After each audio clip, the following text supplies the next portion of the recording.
Thomas was a 10-year-old boy with bright eyes and a wild imagination. He was always looking for new adventures. One summer afternoon, he was at his grandparents' old farmhouse. It was a big house and surrounded by thick woods. Usually, the house felt warm and safe, with the smell of old memories and the lavender scent his grandmother loved. But today felt different. Thomas found himself in the attic, a place he rarely went. Sunlight came through the dusty, cobwebbed windows and created strange patterns on the floor. Old boxes were stacked high, and they were filled with forgotten things, and the air smelled musty. As he moved a few old crates, something unusual caught his attention: a small wooden ladder leading to the rooftop.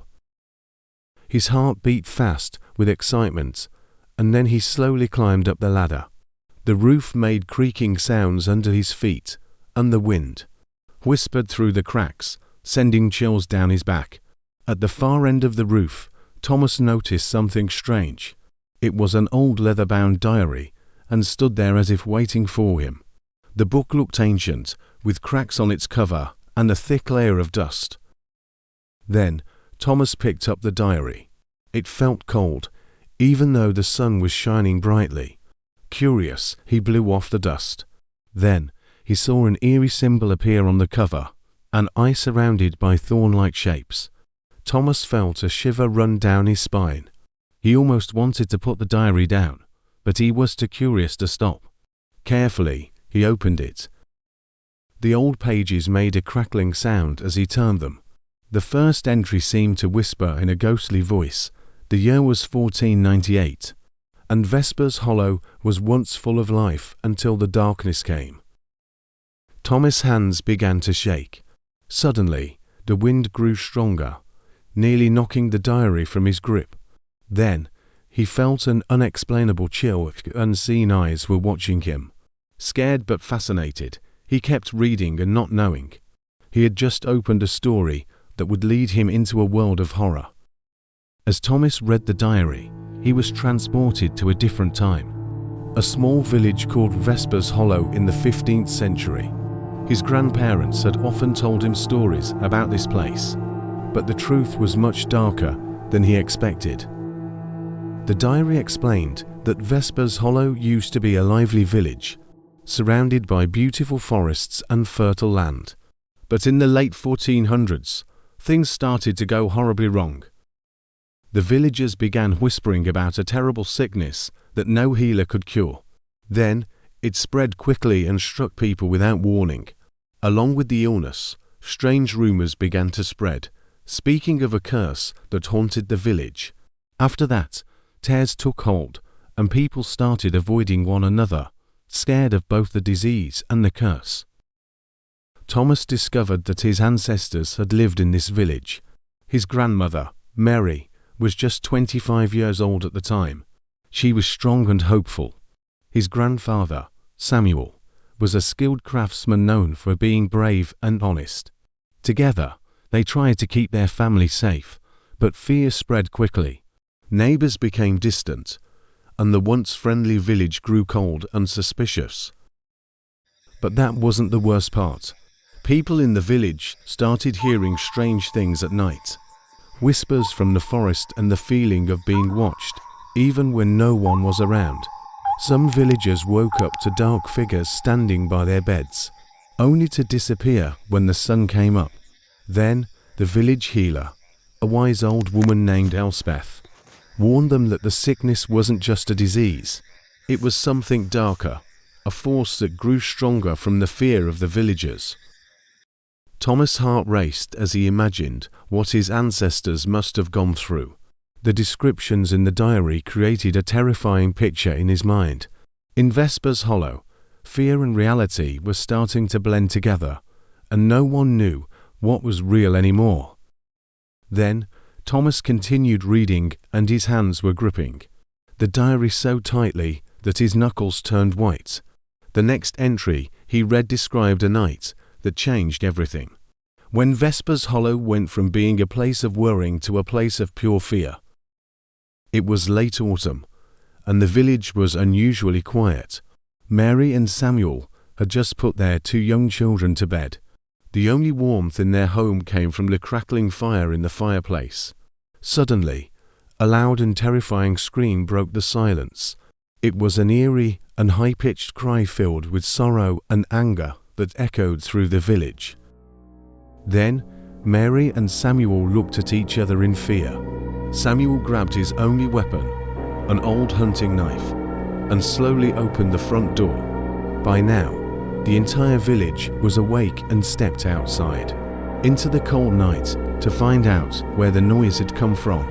Then they saw a thick fog had rolled in and made it hard to see much of anything. Shadows moved in the mist, and more strange sounds followed, whispers that seemed to come from all directions. A neighbor, a big man named Jacob, called out into the darkness. "Who's there?" His voice was shaky, but he tried to sound brave. Then the response came, another horrifying wail, now much closer. People began to panic, clutching their loved ones and huddling together, and some even started praying. Samuel and Mary's home was on the edge of the village, near the woods. From their door, they could see dark figures moving among the trees. They looked strange, neither fully human or fully animal. The fear in the air was thick and Samuel's hands trembled, and Mary whispered prayers under her breath. Whatever this was, it wasn't natural, and it seemed to feed off their fear. Thomas' heart raced as he read. The way the diary described everything felt so real, and he couldn't help but imagine the shadowy figures closing in around him, too. The fear of something unknown, something just out of sight, was enough to send chills down his spine. The diary described how the fear in the village grew stronger every day. People who had once been full of hope now walked with tired, empty eyes, and haunted by shadows that seemed to follow them everywhere. Samuel and Mary did their best to protect their children, but it was becoming harder and harder to keep their family safe. One evening, the whole village gathered in the town square for an emergency meeting. The village elder, a wise but frail man, Edmund, stood in front of the crowd. His voice trembled, but his eyes were full of strength. "We cannot let fear take over," he said. "This land has seen plagues before, and we have survived, so we must stay strong and stand together." But just as he finished speaking, a horrible scream came from a nearby cottage. The crowd turned to see a woman, Anna, running out of her home. Her face was pale, and her eyes were wide with terror. "He is gone," she screamed. "My son, Elias. He was right next to me, and now he is gone." Then the villagers rushed to Anna's house, where she led them inside. The bed where Elias had been sleeping was untouched, the blankets neatly tucked in. There were no signs of a struggle, no broken windows, no doors left open. It was as if Elias had disappeared into thin air. Later, panic spread quickly through the village, and people whispered about dark spirits and curses. They started to believe that the disease wasn't just taking lives, it was also trapping souls. Edmund tried to calm them, but it was too late, because fear had already taken hold of the village, and it was getting worse. Thomas felt his hands shaking as he read. The diary described the despair so clearly, and he could only imagine the terrible grief Anna must have felt. How could her son just vanish without a trace? And why did the shadows in the woods seem to move when no one was watching? That night, the fog around the village grew even thicker, almost as if it were alive, swallowing the light from the moon. Thomas swallowed hard and felt as if the shadows were getting closer to him as he continued reading. The days that followed were full of fear and sadness, because more children disappeared, one by one, without a sound or any signs of a struggle. The villagers were so scared that they couldn't sleep and kept their children close, never letting them wander too far from home. Samuel and Mary kept their children even closer, and they were afraid to let them out of sight.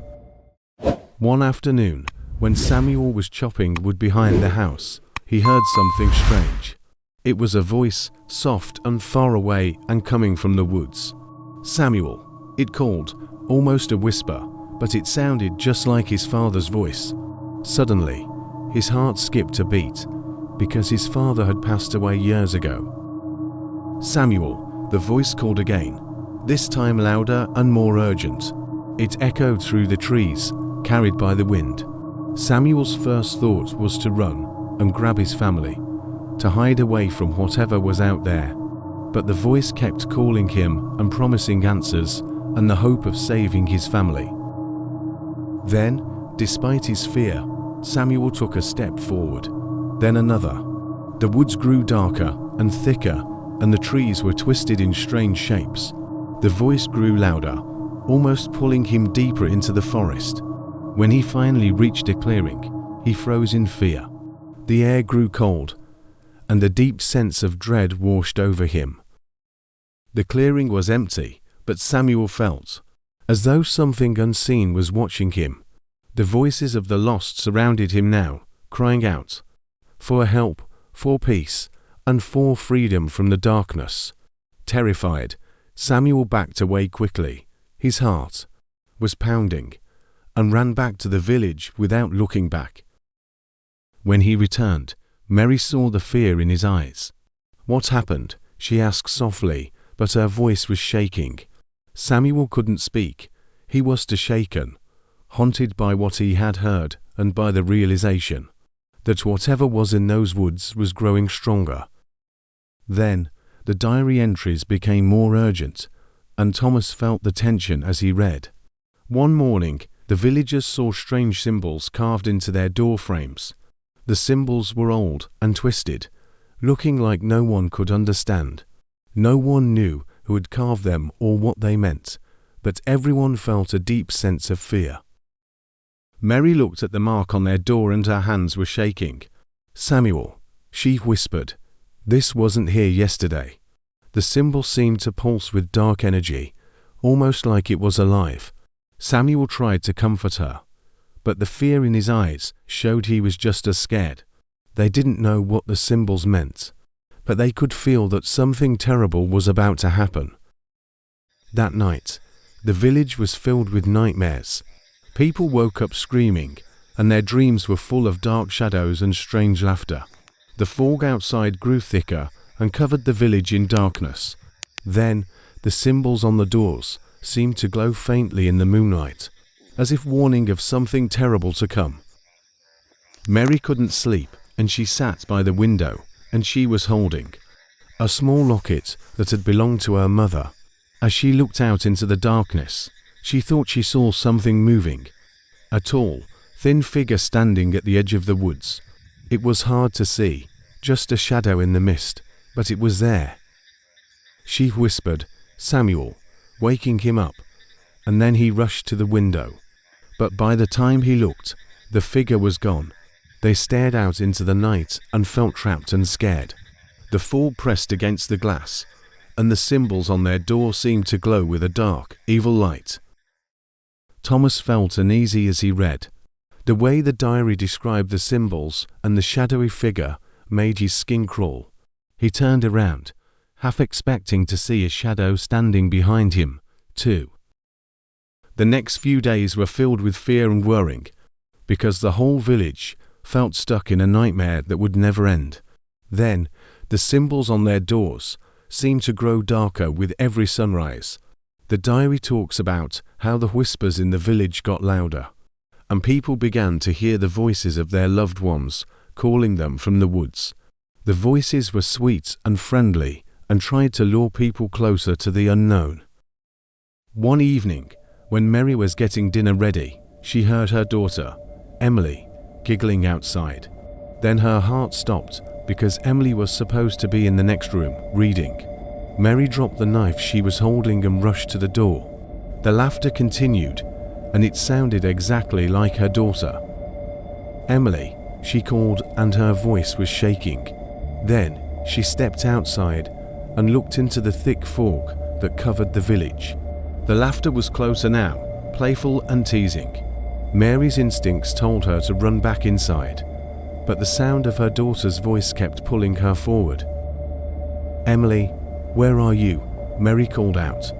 The giggling stopped, and the air became eerily silent.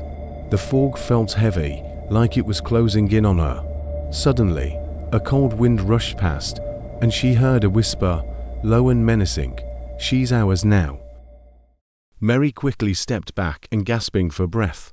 She turned and ran back to the house, slamming the door behind her. To her relief, Emily was safe inside and looked up from her book with wide eyes. "Mama, what's wrong?" Mary fell to her knees and hugged Emily tightly. Then Samuel came in, and he was worried by the noise. When Mary explained what happened, he tried to comfort her, but the fear was too deep. Whatever had called to her from the fog, it had sounded just like Emily, and it was hungry. Then, the next entries in the diary told of the village council's growing panic. Edmund, the elder, called the remaining villagers together and confessed a dark secret. He said this land is cursed. His voice was heavy with regret. The plague 50 years ago wasn't just an illness. It was brought here by a traveler, a man who said he could talk to the spirits of the dead. The villagers listened in shock. Edmund explained. The traveler had promised to protect them, but in return, he demanded sacrifices. When the villagers refused, he cursed the land, vowing that the souls of those who died from the plague would never rest. They would remain trapped and haunt the living forever. "That's why the shadows are getting stronger," Edmund said. "We are not dealing with just ghosts, but with spirits full of anger, twisted by years of suffering." The villagers whispered in fear, demanding to know how to break the curse, but Edmund had no answers. Samuel squeezed Mary's hand as they listened, because the truth left them shaken. How could they fight spirits that had been trapped in torment for so long? The thought felt suffocating, and Thomas could feel the weight of it as he read, imagining the hopelessness that must have filled the villagers. That night, Samuel and Mary sat by the fire and tried to find comfort in each other's presence. The fire crackled, but the shadows it cast on the walls seemed to move with a dark purpose. Samuel couldn't shake the feeling that they were being watched. "What do we do?" Mary whispered, and tears in her eyes. Samuel didn't have an answer. All he knew was that he would protect his family, no matter the cost. But deep down, he wondered if it would be enough. Thomas closed the diary for a moment, and his hands were trembling. The story was pulling him in and filling him with a sense of fear, and he glanced nervously at the dark corners of his room. Now, the village's desperation reached its peak. The diary described how a woman named Agnes, the village healer, said she had found a way to speak to the spirits. "I have seen them in my dreams," she said, her eyes filled with fear but determination. "They are crying out for help, and if we perform a ritual, we might give them peace." But the ritual required a blood sacrifice made under the full moon. Many villagers were shocked by the idea, but others were ready to do anything to stop the nightmare. Samuel and Mary didn't know what to think, and they worried for their children and the safety of the village, but the thought of a sacrifice made them sick. Then, Edmund called for a vote. After hours of arguing, the villagers decided to go ahead with the ritual. The night of the full moon arrived, and the village was silent and heavy with tension. A circle was drawn in the town square, and Agnes prepared her herbs and oils, quietly chanting. As midnight drew closer, the villagers gathered around. Agnes stood in the center of the circle, and her voice was rising. "Spirits of the lost, we call you. Show us the way to peace, and we will honor your wishes." For a moment, nothing happened. The air was still, almost as still. Then, the ground began to shake. A deep, growling moan echoed through the village, and shadows started to creep out from the woods, gathering around the circle. Agnes' voice wavered as the shadows closed in. Suddenly, a scream ripped through the night, and then one of the villagers was pulled into the darkness, disappearing without a trace. The crowd screamed and ran in panic. Now the ritual had failed, and the spirits were angrier than ever. Samuel grabbed Mary and their children, running back to their house as the darkness followed them. The diary described how the shadows seemed to move, whispering promises of death and destruction.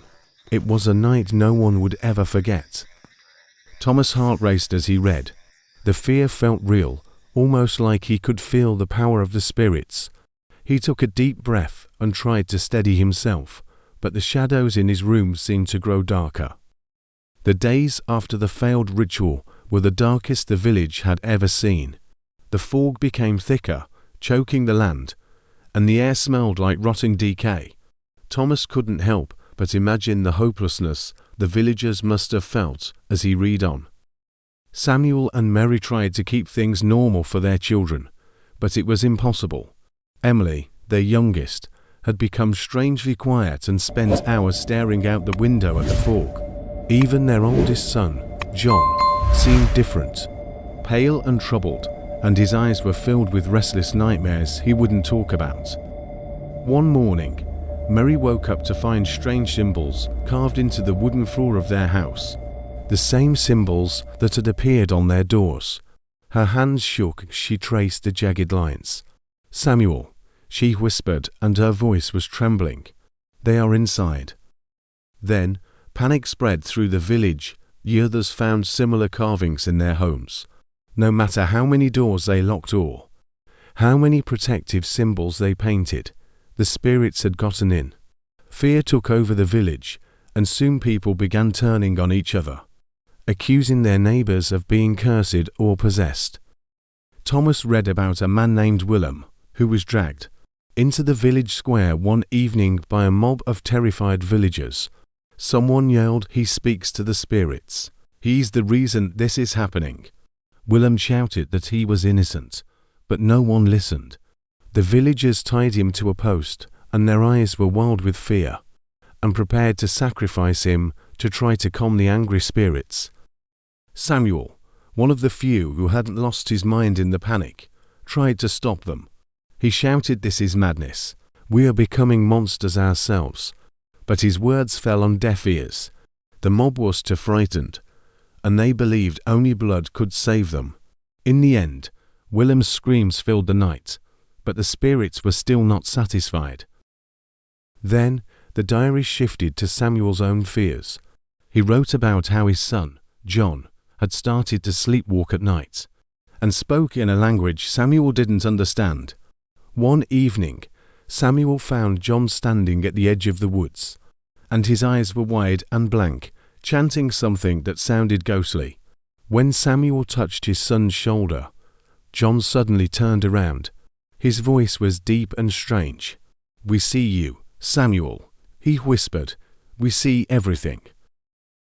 Then Samuel grabbed his son, and his heart was racing.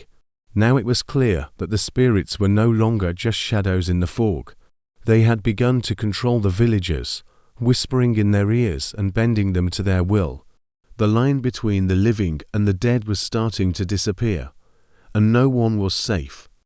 Desperate for answers, Samuel went to see Agnes, the healer who had failed with her ritual. He found her in her small cottage, surrounded by strange symbols and herbs, and she was looking lost and defeated. Samuel said, "The spirits are using us against each other. You must know another way. There has to be something we can do." Agnes' eyes were empty, and her spirit was almost broken. Then she said softly, "There is one thing, but it requires a sacrifice greater than blood. It requires the heart of someone pure, someone who has never known darkness." Samuel's heart sank as he understood what she meant. "No," he said, and his voice was breaking. "I won't let you hurt my children." Agnes turned away, and her silence was heavy with sorrow. "Then be prepared, Samuel, because the spirits will come. For them, because the innocent is what they want most." Thomas felt a chill as he read this, the terrible truth sinking in. The spirits' hunger for the innocent was terrifying, and Samuel and Mary's fear must have been unbearable, knowing their children were the ones the spirits craved most. As the fog grew thicker, the spirits became stronger. People started hearing their own voices coming from the woods, repeating their fears and secrets. The echoes were cruel, mocking, and endless.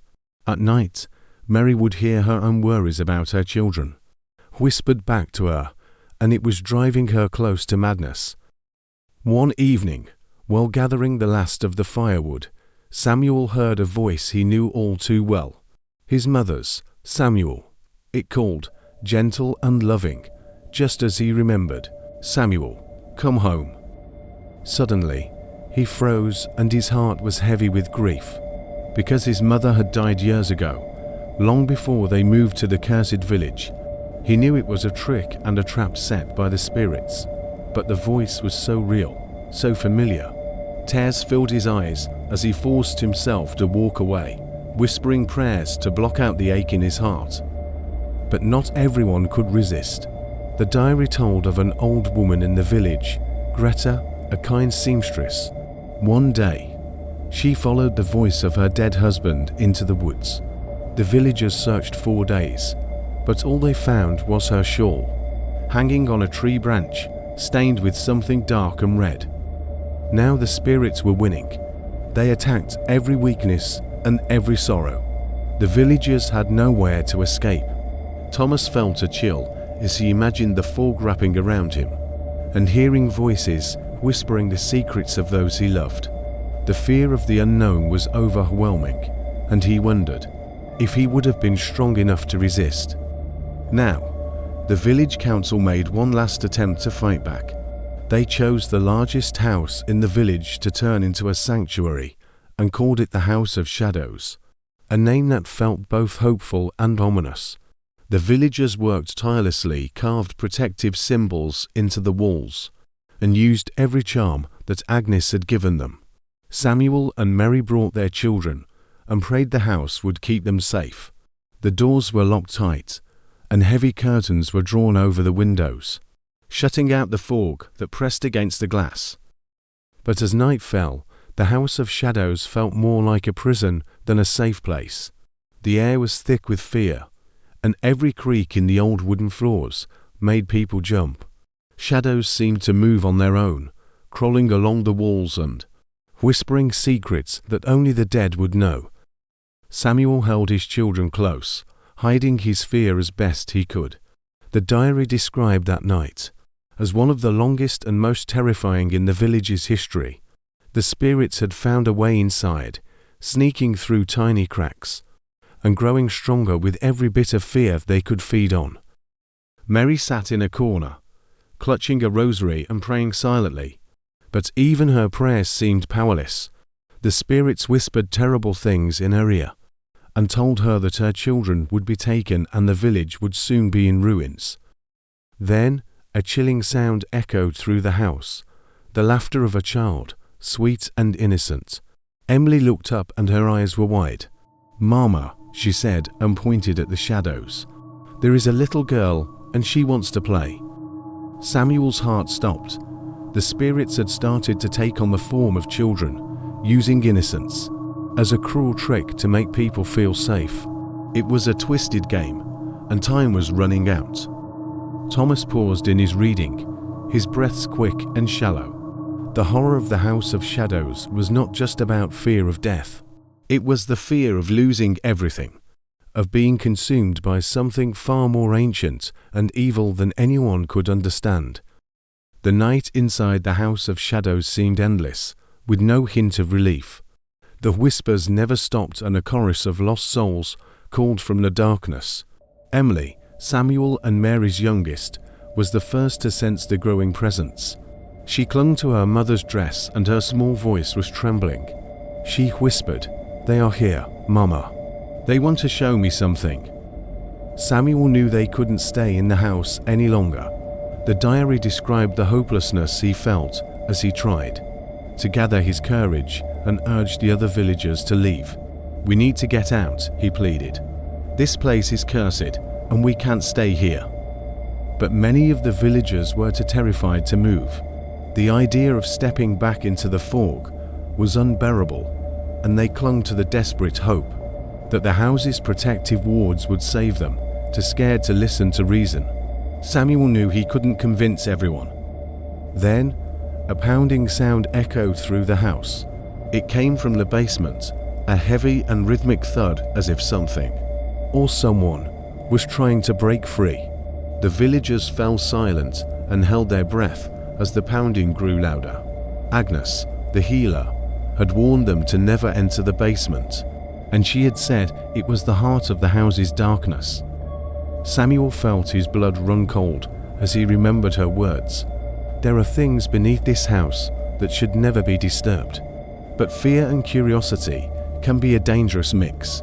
Against his better judgment, he grabbed a lantern and slowly descended the creaking stairs, leaving Mary and the children behind. The basement was a place of nightmares. Shadows twisted in the dim light, and the air smelled of damp earth and something metallic. Like blood, Samuel raised his lantern, and what he saw made his heart stop. Carved into the stone walls were faces, hundreds of them, mouths open in silent screams, and eyes were wide with eternal terror. They looked almost alive, as if each face held a soul trapped in its final moment of fear. In the center of the room stood an altar, covered in old and dried blood. The pounding stopped, and it was replaced by a low whisper. "You have disturbed our slumber." It hissed as if the voice was coming from everywhere at once. Suddenly, Samuel's heart raced as he backed away. The altar began to crack, and from within it, shadows spilled out and writhed like snakes. Then, he ran up the stairs and slammed the basement door shut behind him. But he knew it was too late. Whatever was down there had woken up, and it wouldn't stop until it had taken what it wanted. Then, Samuel stumbled back into the main hall, and his face was pale with fear. The villagers crowded around him, and their eyes were wide with panic. "What did you see?" someone demanded, but Samuel was too shaken to answer.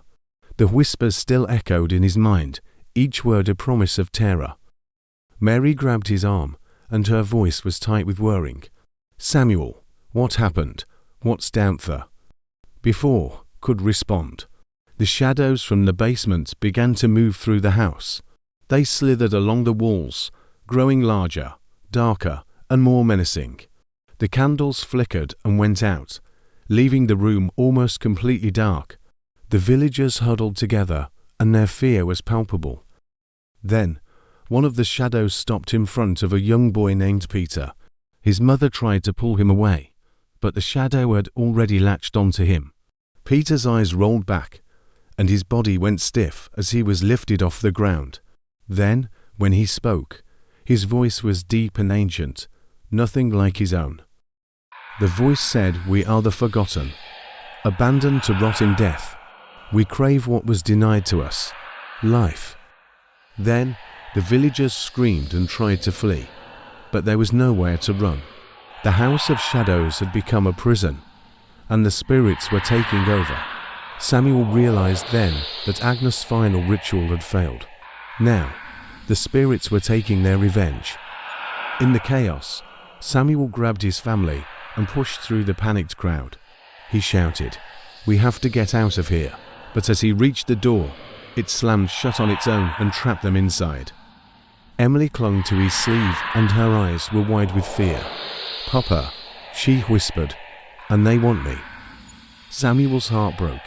He knew the spirits were after his little girl, but he couldn't let them take her. Desperation flooded him. He had to think of something, anything, to save his family. The diary's pages shook in Thomas' hands as he read on, feeling Samuel's desperation as if it were his own. Samuel realized this was his last chance to save his family and the remaining villagers. Agnes' warning echoed in his mind, a sacrifice far greater than blood. He knew it had to be his choice. With a deep breath and trembling hands, he stepped forward and faced the shadows that filled the house.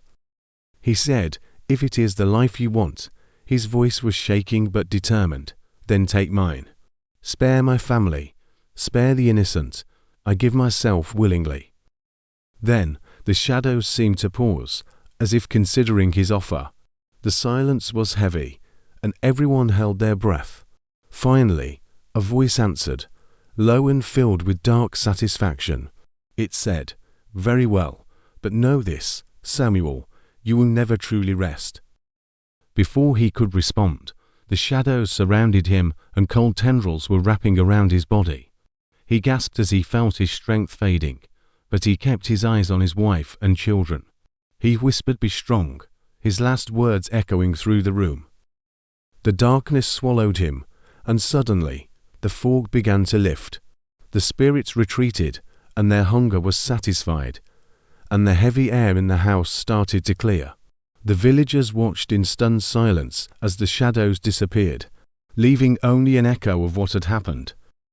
Mary collapsed to her knees, holding her children tightly, and tears were streaming down her face. Samuel was gone, but he had saved them all. The village was free, but the cost was one they would never forget. The House of Shadows stood silent, a reminder of the horror they had survived. Thomas closed the diary, and his hands were shaking. The story had ended, but the fear remained. He looked out the window at his own quiet neighborhood, wondering if such darkness could ever truly be gone, or if it was always waiting, just out of sight.